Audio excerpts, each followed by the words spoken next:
같은 여성으로서 제가 제일 잘 아는 부분이니까 유방의 어떤 고민을 가지고 있는 분들에게 많이 관심이 갔고, 대학병원에서 정신없이 진료하는 것보다 한 분 한 분 1대1 주치의 개념으로 진료를 하고 싶었어요.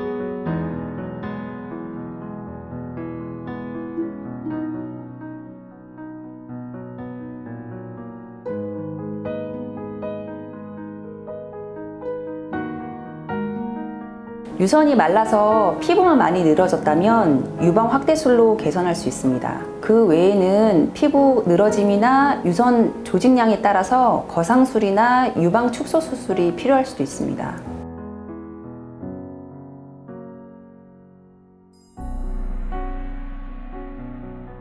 원하는 만큼 다 가능합니다. 그런데 피부가 잘 늘어나지 않으면 모양이 아름답지 않고 촉감이 단단하다고 생각하셔서 장기적으로 봤을 때는 만족감이 좀 떨어지실 수 있습니다. 마른 체형이냐 아니냐가 아니라 흉곽의 폭이 사이즈를 결정합니다. 환자의 흉곽 둘레, 피부 두께, 비대칭 여부에 따라 보형물 사이즈를 잘 선택해야 됩니다.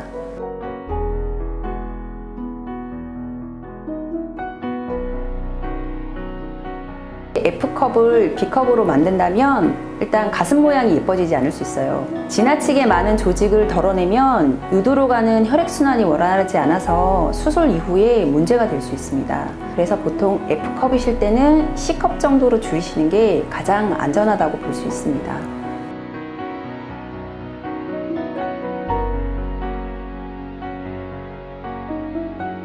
엄마 뱃속에 있을 때는 누구나 밀크라인을 따라서 3, 4쌍의 유방을 가지고 있는데요. 태어날 때 다 지워지고 한 쌍만 가지고 태어나게 돼요. 그런데 그게 미처 지워지지 못한 채 그걸 가지고 계신 분이 계시고, 평생 동안 여성 호르몬의 자극을 받아 점점 커지게 되는데 이것을 부유방이라고 합니다.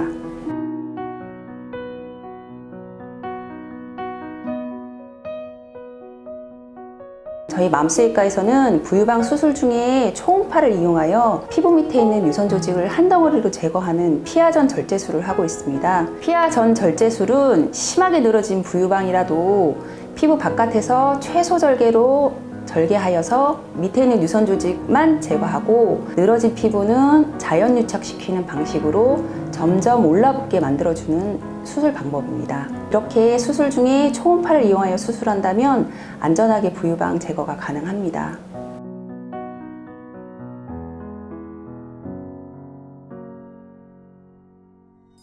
부유방 수술은 더 이상 전신 마취 없이 수면 마취로도 가능하고 배액관 없이도 당일 퇴원이 가능한 수술입니다. 수술 시간은 부유방 크기에 따라서 30분에서 1시간 미만으로 끝낼 수 있는 수술이고요. 이틀 정도는 뻐근하고 화끈거리는 통증이 있는데 생리통 있는 날처럼 불편하지만 약 먹고 참을 수 있을 정도입니다.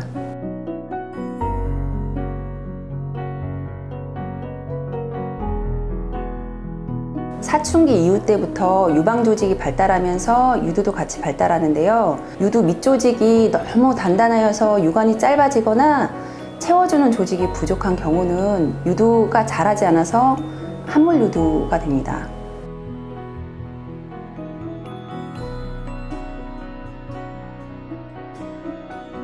함몰 유두는 남아있는 조직량에 따라 크게 3단계로 나눌 수 있습니다. 손으로 잡아당겼을 때 쉽게 복원이 되고 오래 유지되면 1단계, 손으로 억지로 잡아 빼야만 겨우 나오긴 하지만 금방 들어가면 2단계, 손으로 아무리 잡아 빼도 나오지 않으면 3단계라고 합니다. 1, 2단계 수술인 경우에는 결국 손으로 잡아 빼듯이 최대한 바깥으로 꺼내서 들어가지 않게 고정해주는 수술이라고 할 수 있고요. 3단계 수술은 더 꺼낼 조직이 없기 때문에 새로 유두를 만들어 드리는 방법의 차이가 있습니다.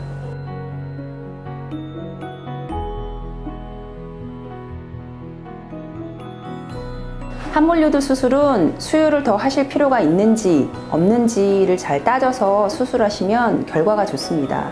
기혼이신 경우에 수유를 더 하실 필요가 없으시다면 유관을 분절하고 밑받침을 채워주는 수술로 일괄적으로 하셔야지 재발이 없고 영구적인 교정이 가능합니다. 미혼이신 경우에는 함몰의 단계에 맞춰서 수술하셔야 재발률을 최소화할 수 있습니다.